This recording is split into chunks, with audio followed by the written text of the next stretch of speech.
it's not about the Trinity. I don't know if that's okay. Well, let's see. I don't know. We'll see. Let me take it because the cat needs to go. I don't know. Go ahead. Yeah. So what is it? Basically, like you talk about like the Islamic dilemma and stuff. Yes. A thing Have that you read? I've heard like raised to sort of counter it is like, why would Satan confirm the Bible? Like, would you know how That's a to like stupid argument. explain? That is a stupid Uh, argument. That's the response to it. Sorry, what'd you say? That's their response. Why would Satan confirm the Bible? Yeah, that's what I've heard. Yeah, That's what they told you, or you're coming up because you have a sick mind?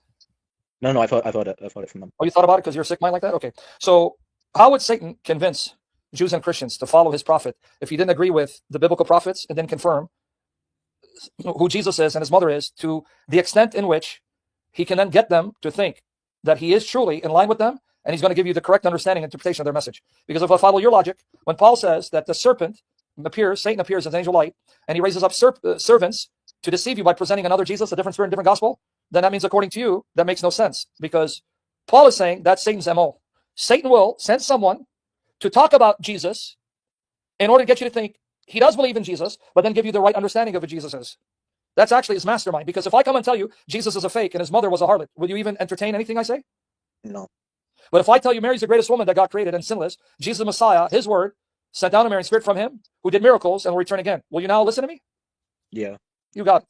In fact, that's the deception. If you look around you, you know how Muslims get Christians and deceive them and dupe them? Can I tell you how? Sure. Yeah. Interfaith dialogue. What we have happening right now among Protestants and Catholics, they have what's called interfaith dialogue. Well, they'll bring in rabbis or Muslims to talk about the commonality. And then you'll see when the Muslims talk about the things they believe about Jesus and Mary in common with Christians, you'll see the shock reaction of the Christians. And I've seen it. I'm going to give you a story. When I was leaving Illinois to come to the state because of the corrupt judge, one of the last events that I went to was an interfaith dialogue at a Catholic church where a Catholic women's group meeting with Muslim women invited a Muslim man to give a presentation on Islam about the similarities between Catholicism and Islam. And these women were shocked that the Muslims hold Mary in such honor and believe that she's born of a virgin and he's a Messiah.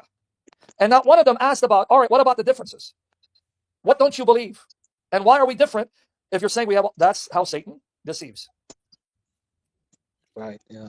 So there you go. So Satan is smart. If Satan comes and sends me someone and says Jesus is a fake, I'll say, get the lie here. I'll give you an example. That bastard that came earlier who said that Yahweh of the Old Testament is not the true God because he's a bastard son of Satan and his mother is the whore of Babylon. You see how quick I sent him to his mother, right? Yeah. So you think Satan's going to get my attention by telling me Yahweh of the Old Testament is Satan? No. Yeah. But what if someone tells me, hey, Allah the Quran is the God of Abraham. He's the same God of the Bible. Oh, really? You think?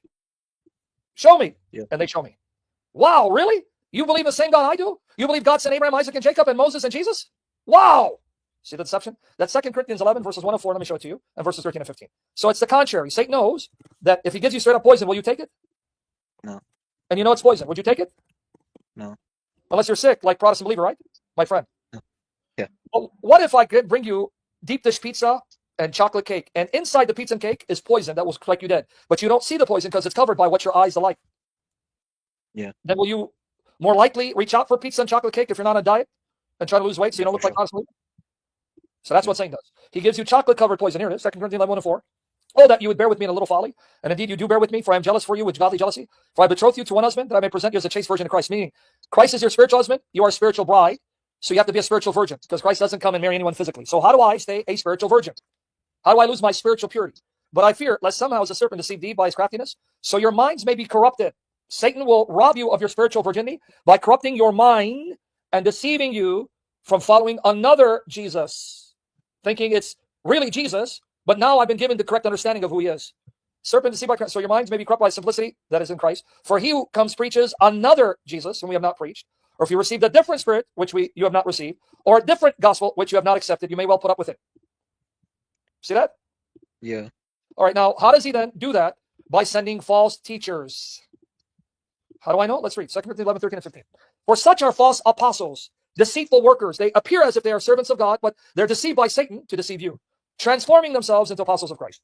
No wonder, you should be shocked, for Satan himself transforms himself into an angel of light. Therefore, it is no great thing if his ministers also transform themselves into ministers of righteousness, and will be according to their works. So you got the wrong mindset, which I thank God you do, because you don't think like Satan, because that would make you satanic. Did I answer your question? Yeah, I did, yeah.